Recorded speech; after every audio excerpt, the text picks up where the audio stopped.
Yeah. So what would be the greatest way that I could experience this unlimitedness that I pray about every day?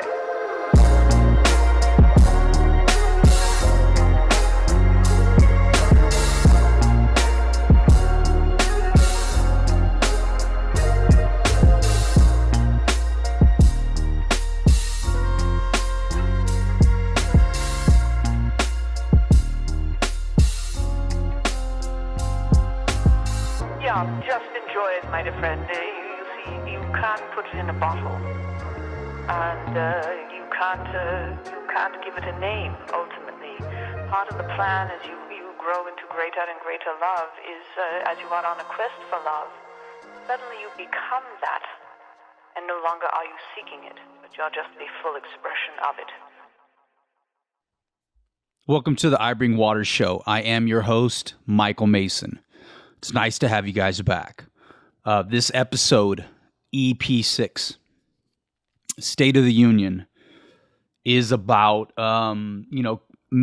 essentially a generic overview of a couple of different things. I'm going to talk a little bit about the government in terms of my perspective as an individual, as a mystic, as a blue collar middle class worker who pays a shitload of taxes, especially being, single and not married at this time and not having a lot of different benefits in terms of write-offs or children, things like that I had when I was younger, when I was married. But nevertheless, we're going to talk a little bit about government from my perspective, and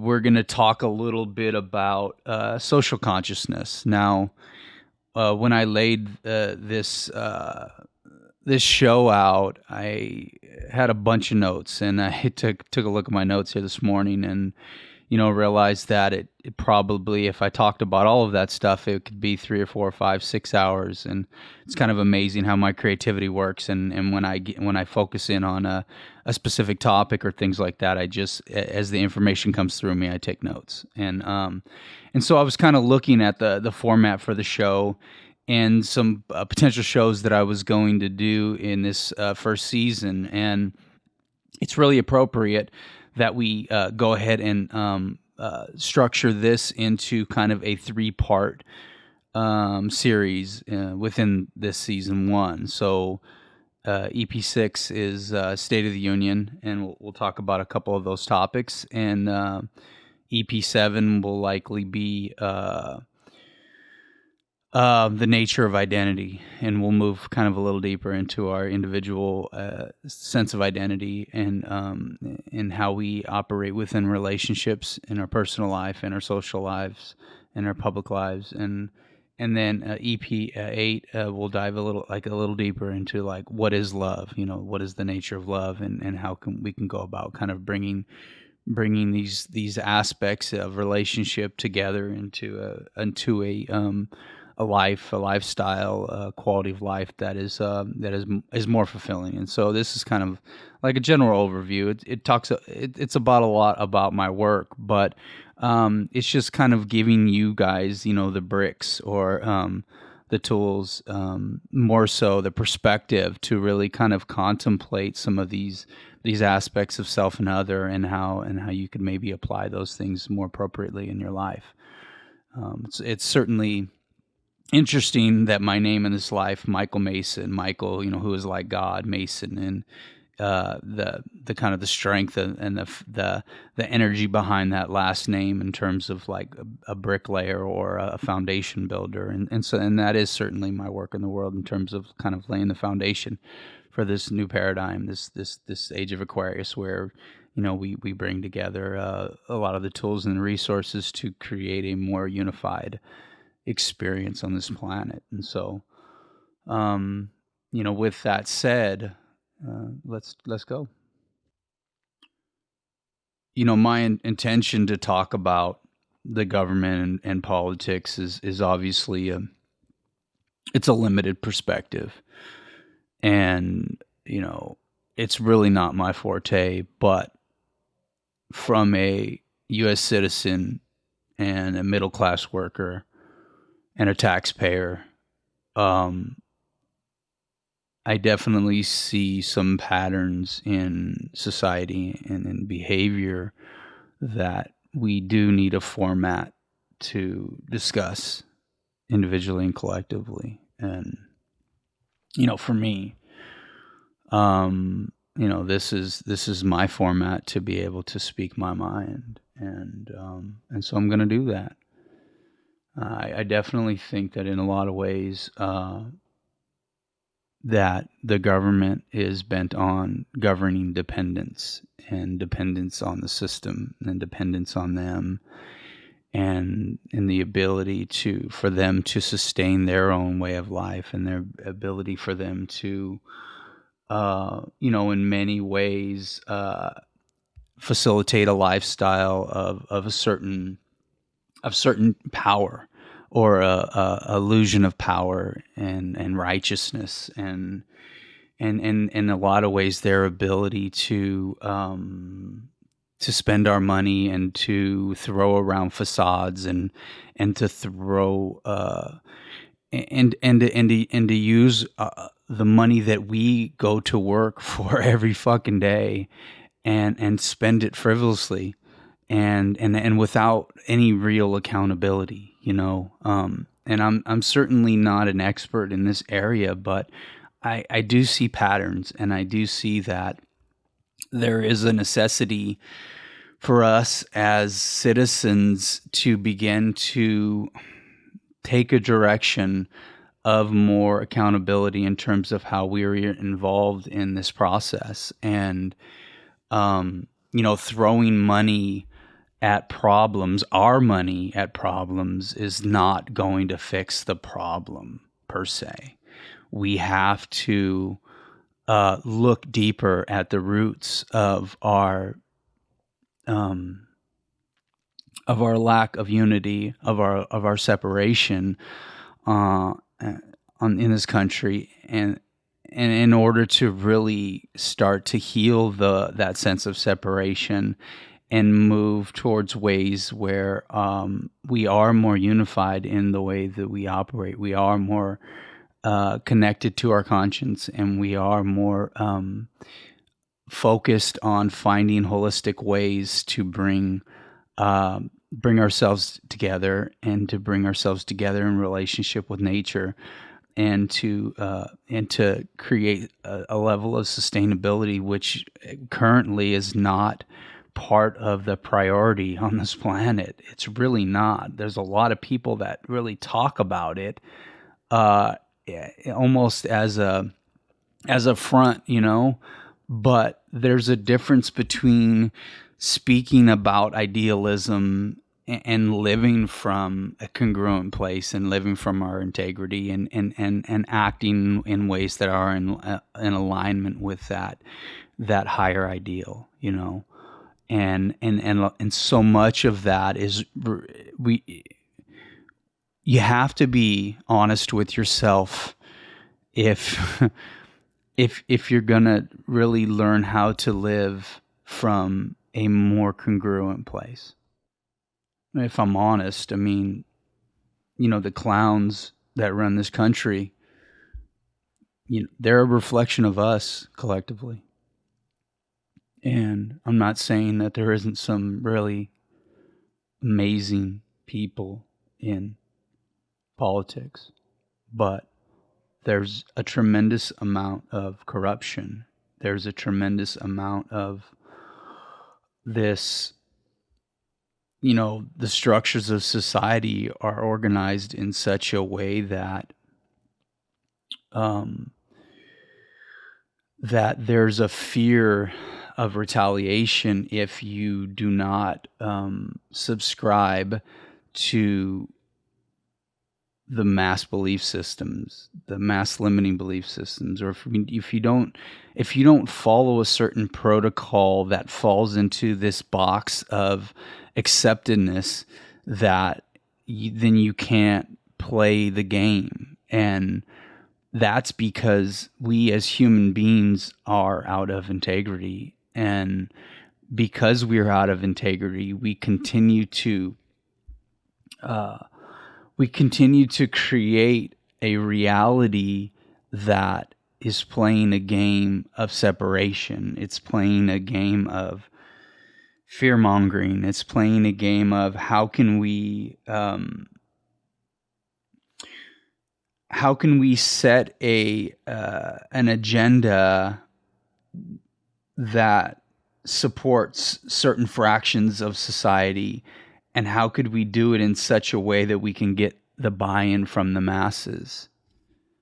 And the only way to do that is to feed our fears, to feed our insecurities, to keep us fighting with each other, to keep us pointing fingers at each other. I think in many ways, the Democrats are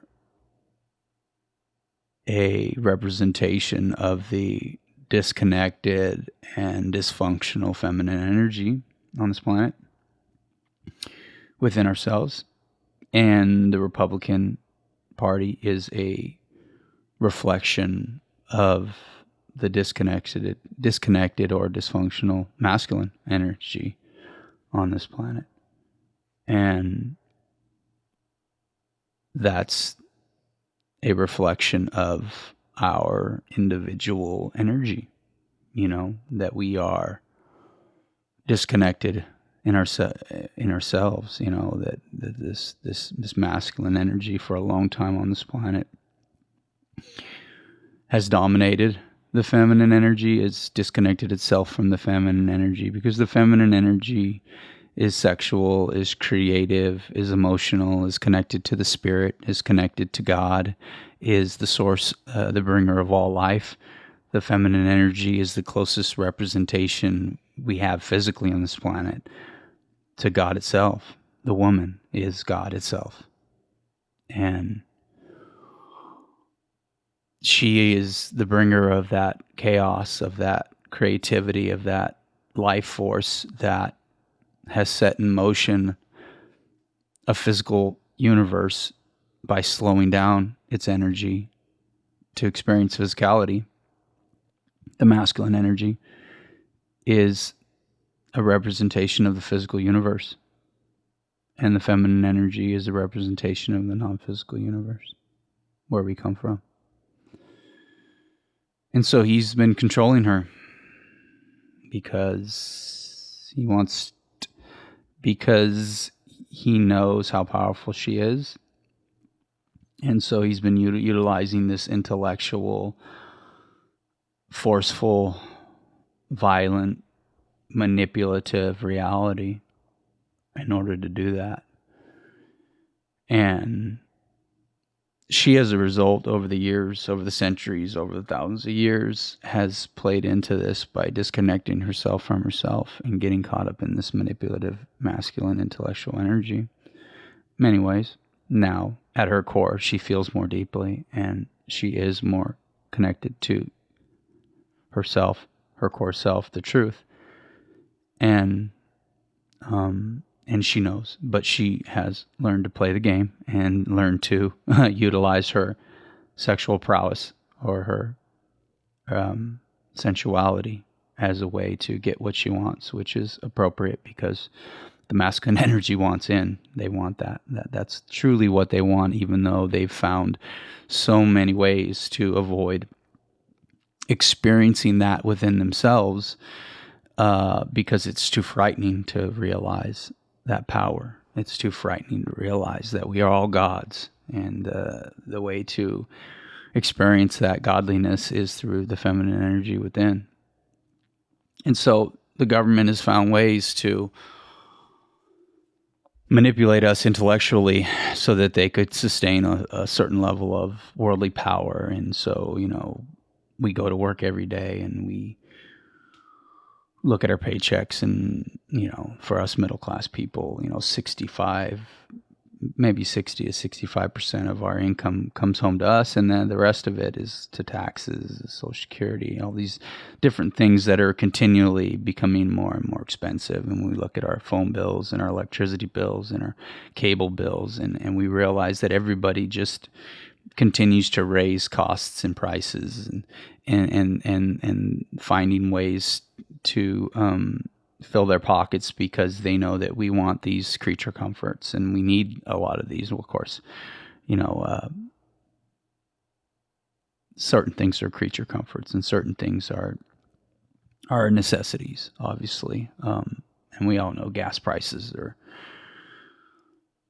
outrageous right now, and food prices are going up, and a lot of these different things that are happening in terms of the 7 to 8% in inflation or whatever from 2021-22 are in many ways a result of kind of this whole COVID dynamic and this changing in culture and the lack of resources, and then obviously with the war. And I don't know all the intricacies, but I know that this is kind of all tied to that, and it's not making things easier for us as human beings. It's not making things easier for the middle class. In fact, I feel like we're being squeezed deeper into this like slavery, this like collective slavery. And it's like they are purposely trying to prevent us from prospering financially. They're trying to prevent us from prospering physically, health, in terms of our health.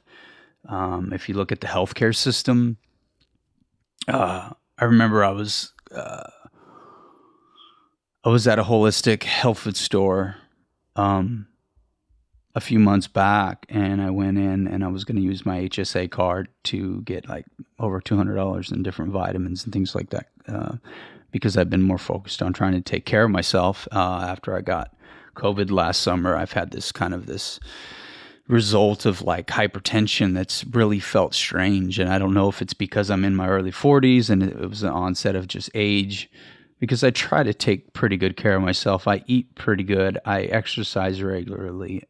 Or if it was a result of like this like long-term like result of COVID in terms of how my body's changed as a result of having that, because it did kick my ass pretty good for a couple weeks and I'm pretty scrawny as it is, maybe 170 pounds, and I probably lost 8 or 9 pounds during that couple weeks. But my point is, my HSA card got denied trying to get these vitamins, and so I got back into my truck, and I called these guys and I said, "Hey, why is this being denied?" And the lady says,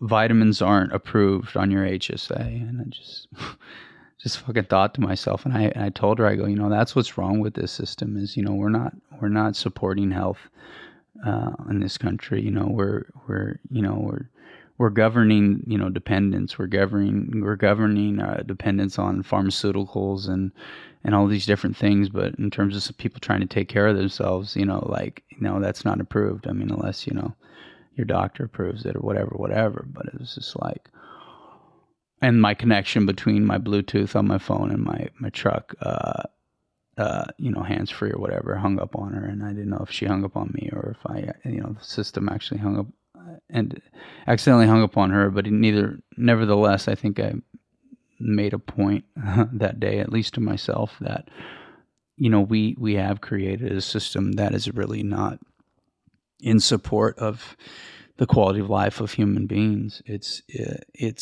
We've created a system that supports the system, the sustainability of the system, the dependence of the system. We've created, tax laws and different things that are highly complicated, so only the rich really understand it or have the resources to manipulate it. And we've created tax systems where we give thousands and thousands and thousands of dollars to low-income people. And I'm a humanitarian, and I want everybody to have what they need to experience a good quality of life. But I think that we've governed a system to where we we've governed a system to where we purposely enslave the hardworking middle class, and we found ways to incentivize a sense of disempowerment. We found ways to incentivize this kind of laziness, or this lack of self-motivation. And because we don't have an educational system that is really focused on empowering people, helping people develop life skills and relationship skills and financial skills, if we really wanted to simplify the system, to make the system very, very simple, if we wanted to empower people, if we wanted to give people the essentials that they need to experience a greater quality of life, we could do that on this planet. But we are purposefully governing dependence on them, and we are enslaving our people so that the rich and those in power and decision-making power can continue to facilitate a certain monopoly of frivolousness, and that's done through this game of separation. It's done through this game of fear. It's done through this game of, this righteousness. And I don't mean righteousness in a religious way, or righteousness in a conscientious way. I mean like this overly righteousness in terms of our ego, in terms of living from our personas, in terms of living from the false self, the intellectualized self, the overly developed masculine self, the self where we don't trust each other because we have continuously been victimized by a disconnected system, by disconnected people, by people who don't really care about each other. And how do we move towards a place where we make politics popular again, and to where people on this planet, young people on this planet who are of high integrity, of high self-awareness, of people that are living from this universally compassionate heart, how they can begin to move towards a place where they want to be a part of this political system, where they want to truly represent the people. Like, how can we begin to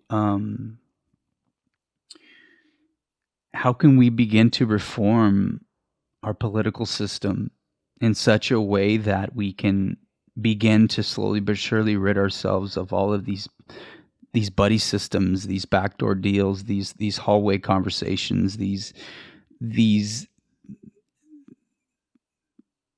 dynamics that are supporting the individual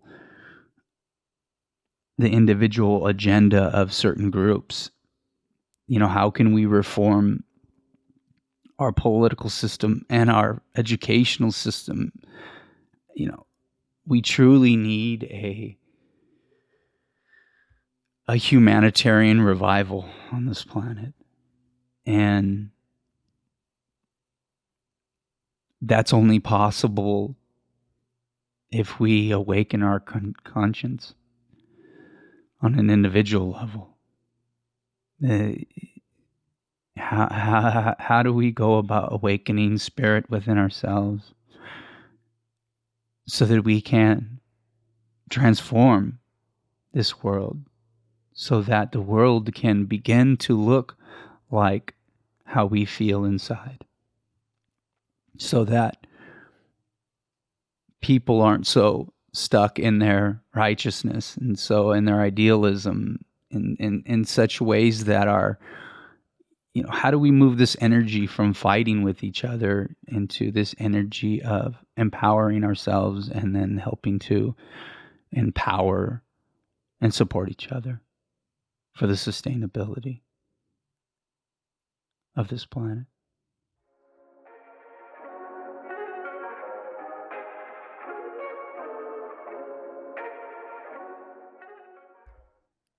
Now, in terms of this humanitarian revival, the revival of spirit on this planet, the revival, the awakening of consciousness, of being conscientious, the awakening of the individual.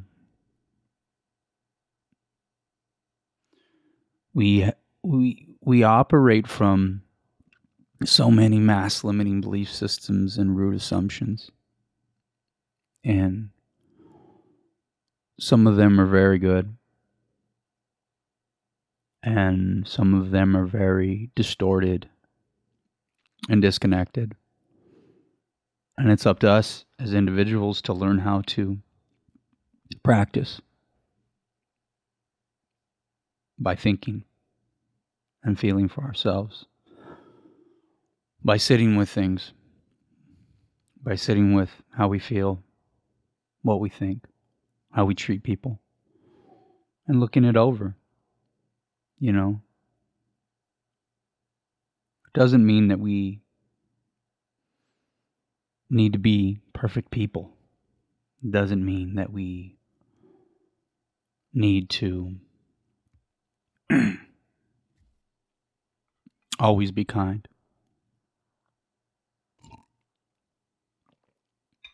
But how do we awaken the individual?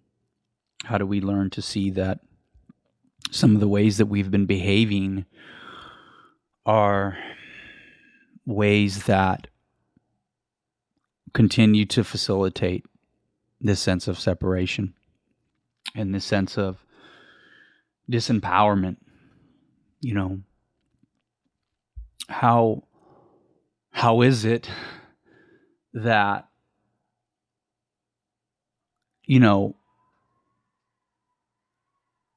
we only open our compassionate and universally loving heart temporarily, when bad things happen, when Tupac or Nipsey Hussle gets killed, or when a kid goes into a school and kills a bunch of kids? Why is it, or 9/11, when folks orchestrate putting planes into buildings and killing thousands of people, and then we're all devastated and heartbroken, and then slowly but surely it's business as usual, and we're back to playing the Monopoly. We're back to playing the game of separation. We're back to judging each other because we judge ourselves, because we are disconnected from ourselves, because we haven't learned the inner marriage of the masculine and feminine energy, because we haven't learned to refine our logic and our virtue in such a way that it becomes second nature. And we haven't learned to continuously open our compassionate and universally loving heart that says that we are not lost in this game of separation. We don't get lost in the sauce. We don't get lost in the persona, because we value ourselves on a spiritual level. And therefore we value all of life on a spiritual level, and that we live from a place of discernment. We live from a place of appreciation. We live from a place of gratitude consistently in our lives. How do we get to that place?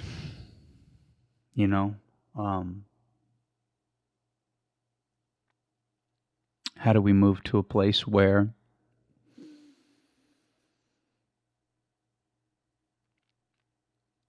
we operate from what I call feeling consciousness or emotional richness? How do we move towards a place where we trust ourselves, we trust how we feel, we are kind to ourselves consistently, and we are patient with ourselves, and we are committed to self-honesty, and we are committed to becoming the best version of ourselves every single day. And we are in recognition that there are a lot of things in society, a lot of energetic blocks that need to be addressed, that we need to move through, that we need to allow them to move through our being so that we can heal, so that we can actualize spirit in these physical bodies. How can we do that in practical ways?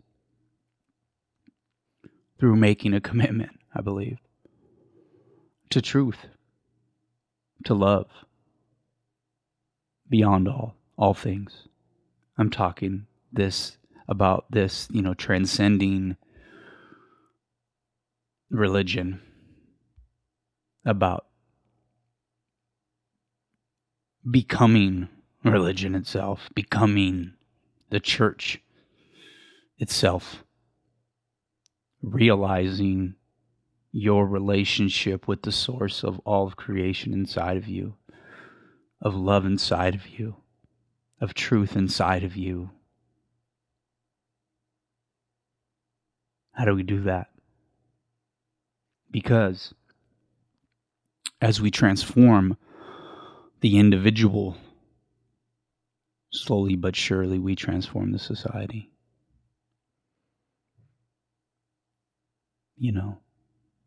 It is true.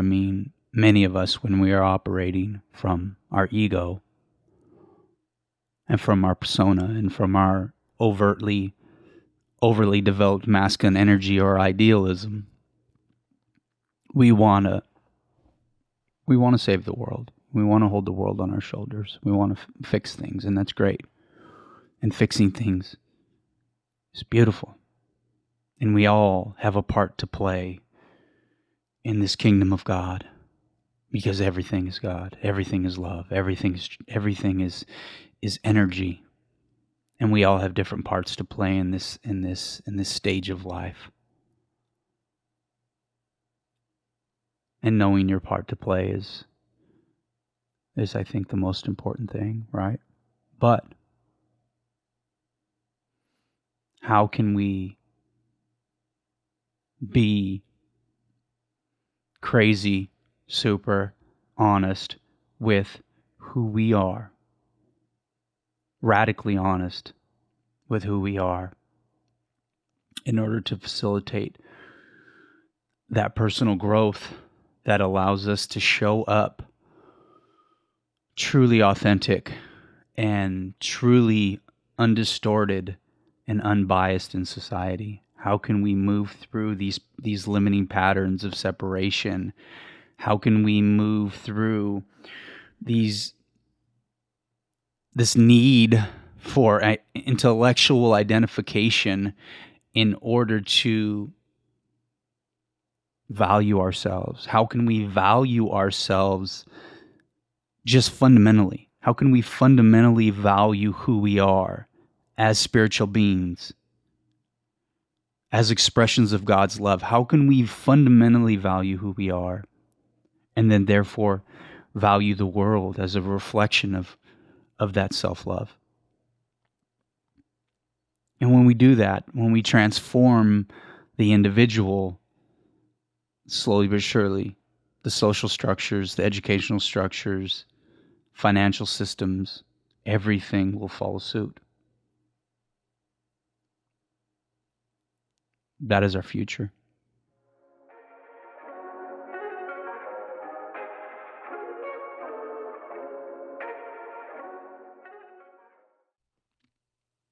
I really like what we're doing here. on EP6, because although I think it's appropriate to have those, these really long podcasts sometimes, I think Joe Rogan is a great example of, doing 2.5 to 3.5 hour podcasts, and, when people consuming his content, I think it's great. And a lot of my programs here, some have been an hour, and many of them have been over 2 hours. But I'm evolving as an individual. I'm continually grounding my energy and actualizing myself as an individual, and stepping more fully into my work in the world. And, I do plan on doing a lot more videos for social and TikTok, Instagram and TikTok coming up. MichaelMason.us, and really stepping fully into my work here a lot more so. And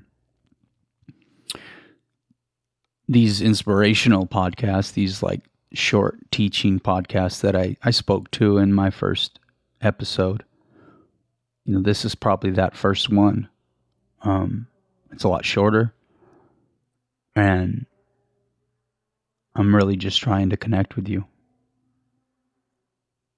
Not with your ego, but with your soul, to help you open up your hood and get into the engine that drives you in this life, to help you realize you,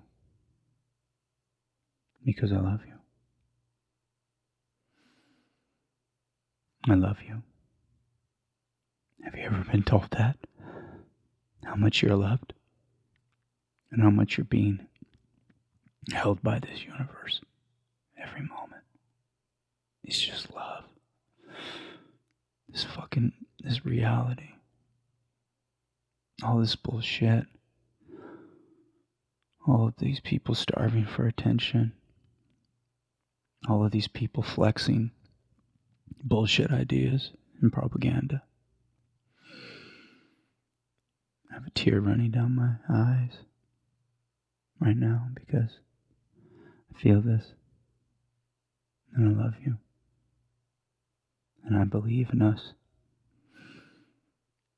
I believe in the individual on this planet. I believe in our capacity to transform ourselves and to transform society, to heal our hearts, and to move in such a place where we learn how to live from a deeper sense of integrity, and we learn how to be more congruent in our thoughts and our feelings and our behaviors and how we show up in the world every day, to be an example for that change, not to have to fix or save the world, but to just transform and heal yourself, and then therefore your reflection will inspire others, to give others the courage to want to be more authentic, to want to step deeper into their own truth as a reflection of you and your capacity for embodying what's true to you as an individual. I love you guys so very, very much. I hope you've enjoyed EP6, State of the Union, on the I Bring Water show. And I look forward to this 3-part series. Until next time, my friends, stay thirsty for life. I love you.